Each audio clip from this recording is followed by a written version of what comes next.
Yes, we are finally back. Yes, finally. Summer, even though like it feels like there's been like no weeks off since we had an international tournament. It was MSI and EWC. Now straight into split 3 of the LTA North. It's LCS Summer Split, folks. I'm not giving up on calling it LCS until the final crow has croaked, which I believe that we might get the LCS back next year. I'm praying to God that we do, but nevertheless, let's get ready to rumble! Into the pit! Into the pit! Everyone get in here!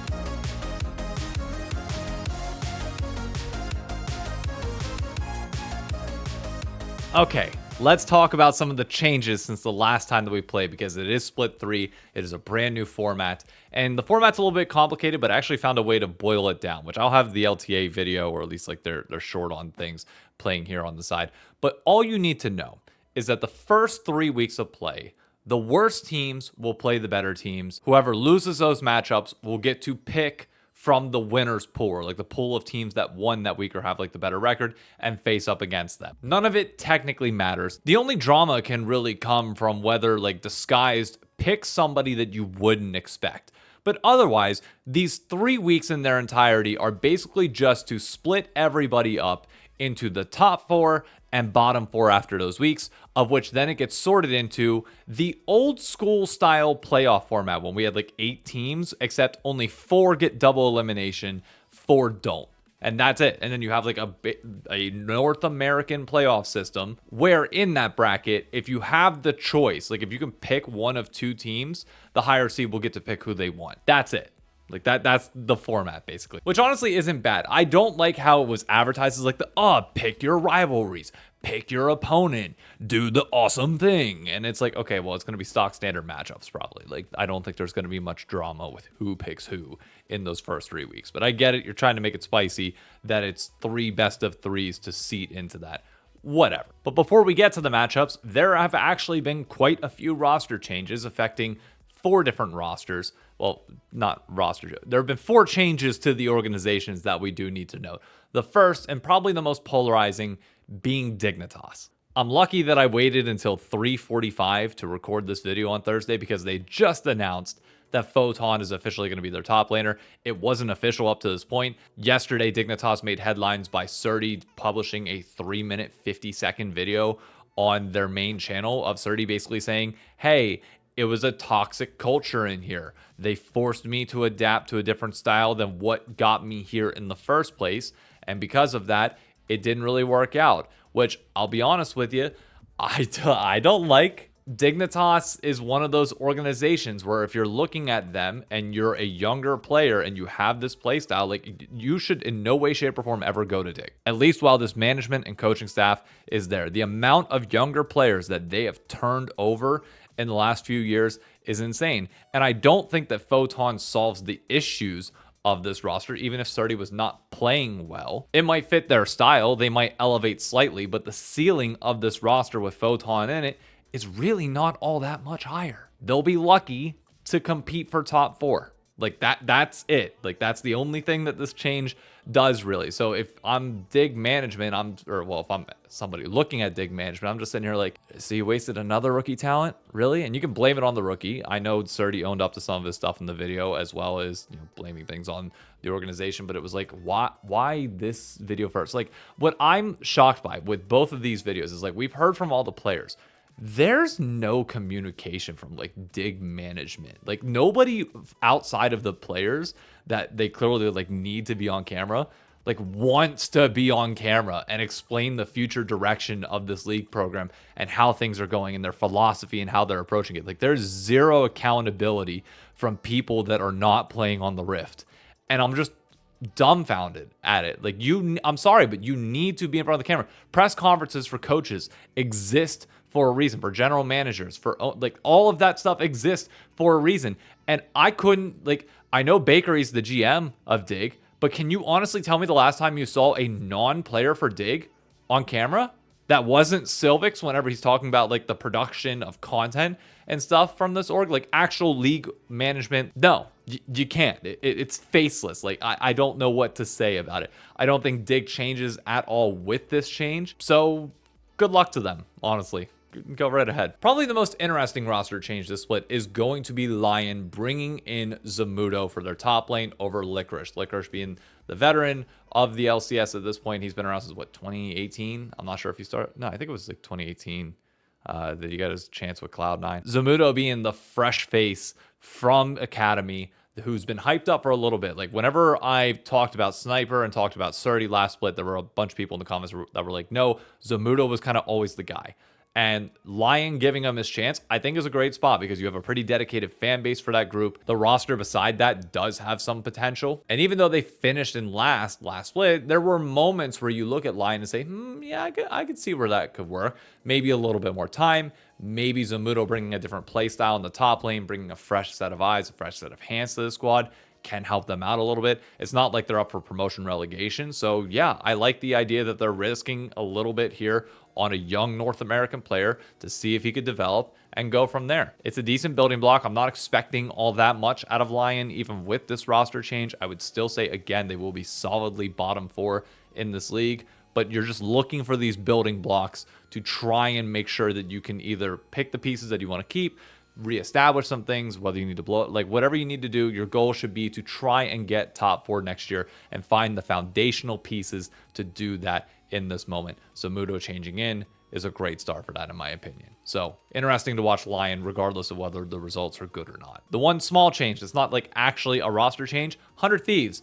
brought in Dokla as a positional coach to try and help Sniper, who I really want to see improve this time around. For those of you that have missed the news or haven't seen any of my previous videos, 100 Thieves is officially confirmed to be leaving League of Legends this year. Now, if precedent follows, as it has in prior years, contracts would be transferred over to the new organization that joins, but many of the players on 100 Thieves, actually, I think all of them. Yep, I stand corrected. Every single player is going to be a free agent for 100 Thieves after a split, which means the new org coming in, you ain't going to be able to do much there. I mean, maybe you can sign some of the remaining core here, but for everybody on 100 Thieves, I'm looking at all of them to try and boost their resume, boost their portfolio to try and get on a top team next year. Your eyes should be on Sniper and Quid specifically. River looks to be retiring or doing his military service after this.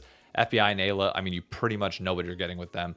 But Quid and Sniper, I fully expect, if Sniper is able to rebound from what was a very down split 2, can actually look quite good, can possibly get picked up by a top team. In the case of, say, Impact, for example, is looking to retire, or maybe like truly is still having problems this split, similar to in the spring. Quid, that's going to be a bidding war, plain and simple. And the final organization that made changes, which I think are actually pretty good, is Disguise.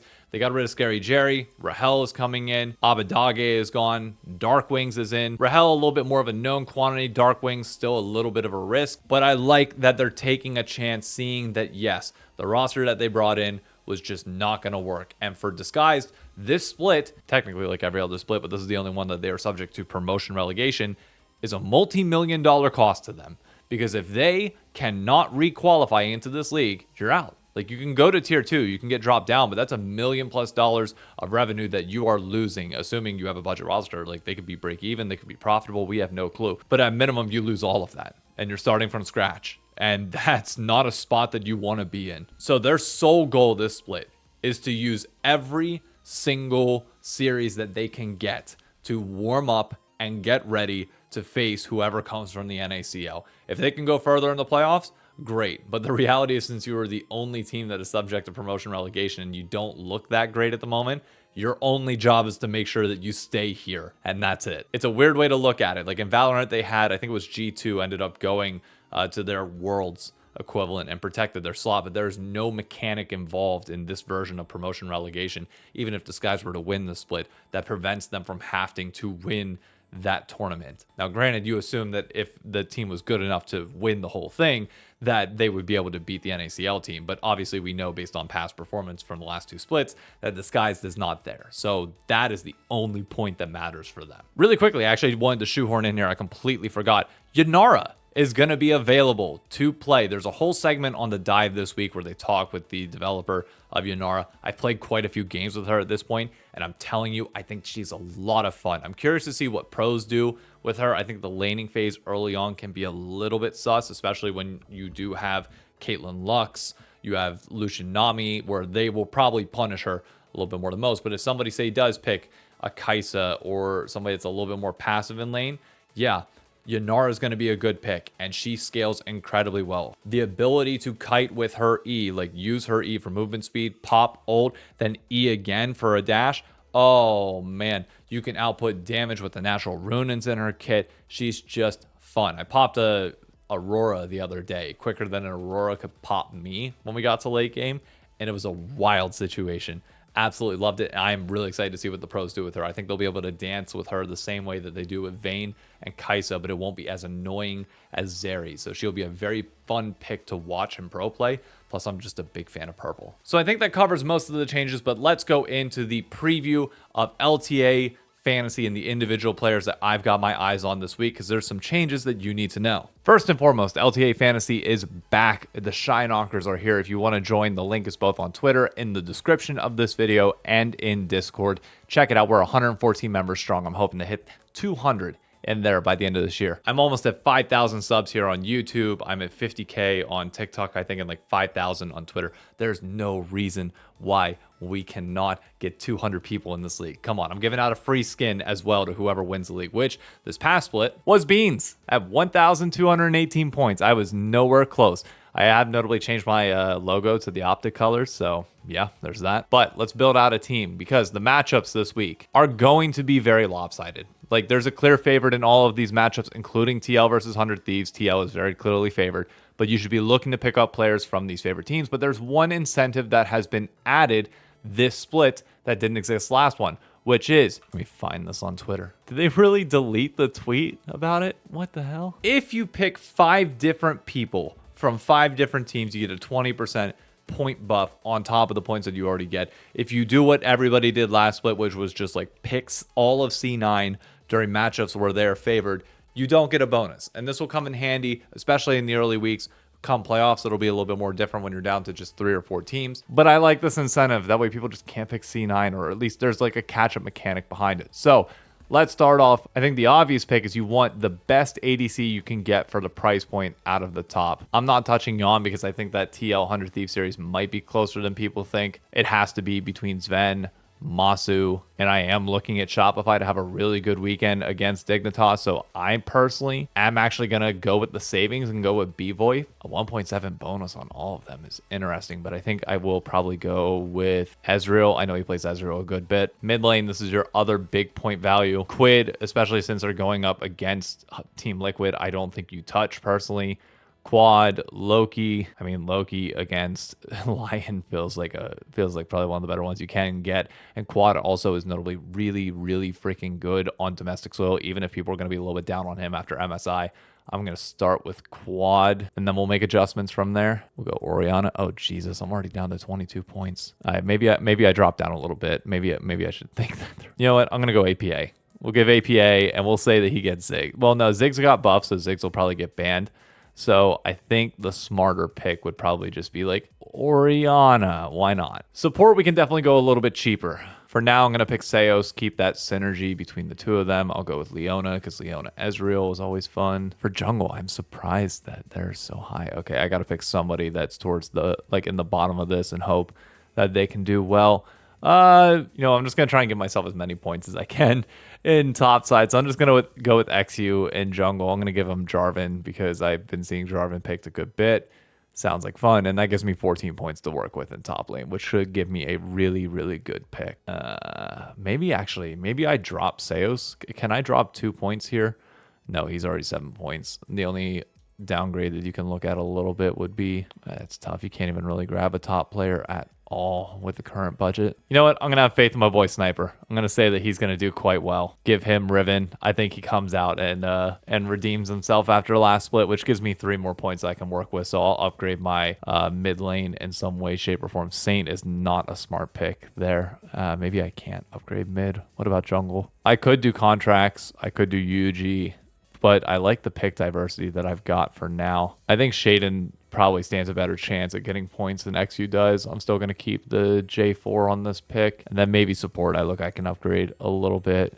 Yeah, see, that's more like it. I can get a little bit further up here. You know what? Nah, I'm keeping that as is. Sniper, I'm putting my faith in you, man. Pull out the Riven. I know you can do it. But in terms of series predictions, I'm going to use the pit here to also track Paul and I's point values. that we will be doing each and every week. We discuss these live on the Crossover podcast each and every week. It is 1 point for getting the series prediction correct. It is 1 point for getting the score correct as well on top of that. So you can only get the score if you get the winner. You can't, so say like TL beats 100 Thieves and I pick 100 Thieves but get the score right, it's 0 points. But it can be 2 points if Paul, for example, gets the 2-1 Team Liquid. Our picks are over on the side here. I would just say, for the most part, I think this is going to be pretty much a week of pretty straightforward games with the exception of that TL 100 Thieves game, of which I think 100 Thieves should be able to put up a little bit more of a fight. I think TL is going to come out of this looking pretty good now that they've had more time with Yuji to prep.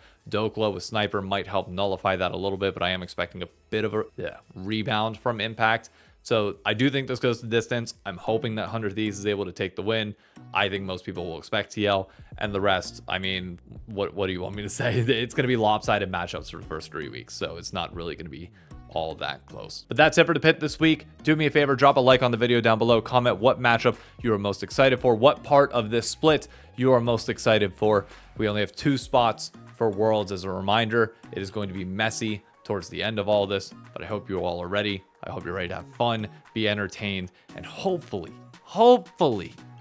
this is the last time I have to call it the LTA North Split 3. We can go back to the LCS, please.